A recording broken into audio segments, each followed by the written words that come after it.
strašně se mi líbí, to je takový kouzelný macek. Basen!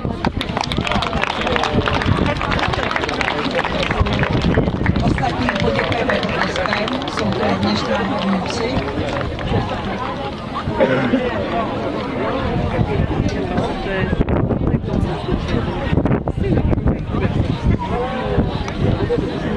Je na snídní, psy na cvičování, si vám na Market, Nikoli to uklidí na tom.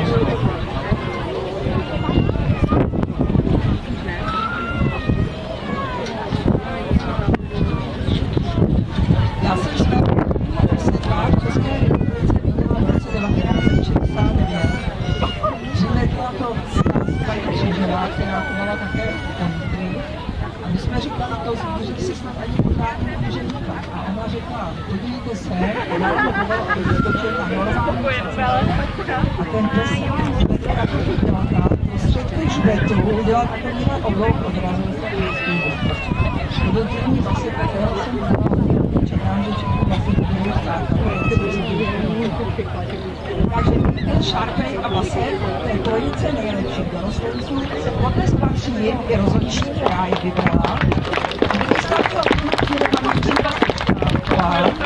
A určitě vám pořadí tentokrát ránek, a jak budou nastupovat, já se jich budu dát.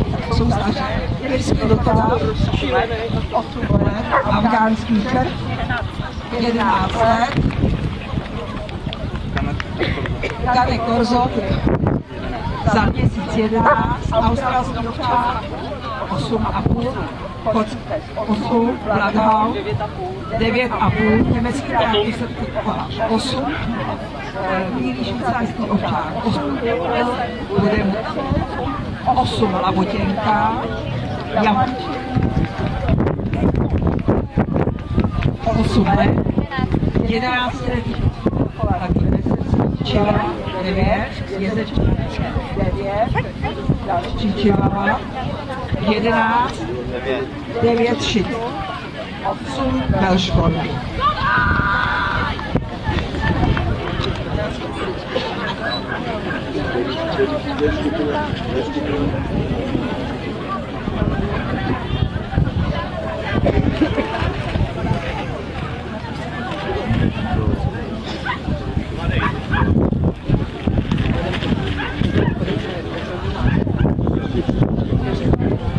Do užšího výběru afgánský krv,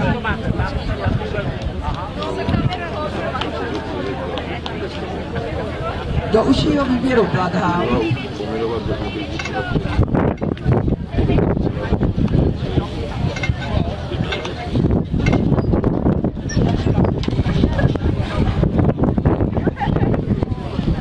do užšího výběru Beagle,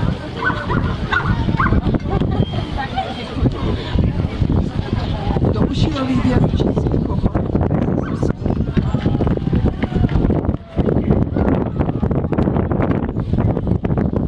do užšího výběru šiců a do užšího výběru velškorky. Děkujeme potleskem.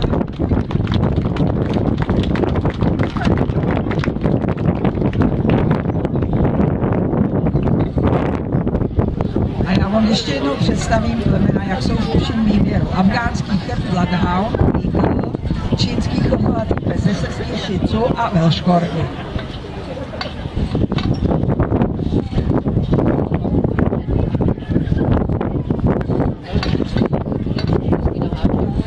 Takže ty na vyšších končetinách je to kolečko, jako první běží Afgán, Bloodhound a Beagle. A vy jim zatleskejte.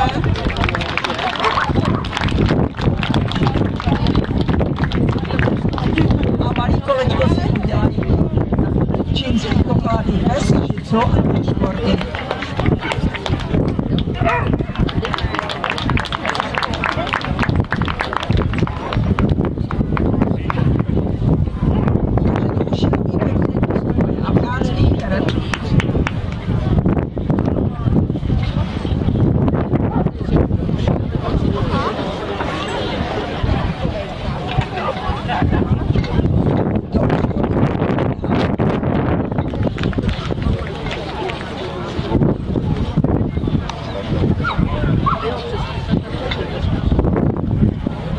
dalšího výběru do škorky.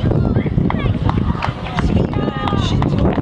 Opátky se rozloučíme.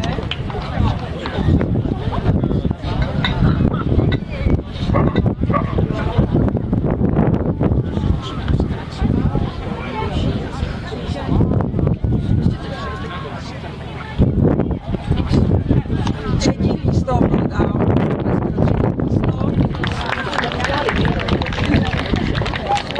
Druhé místo ve škorky a nejkrásnějším veteránem se stává afgánský chrb.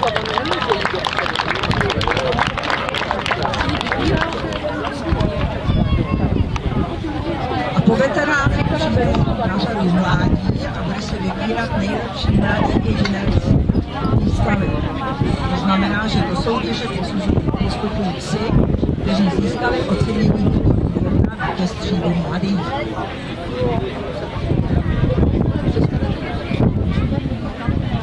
Logicky, bez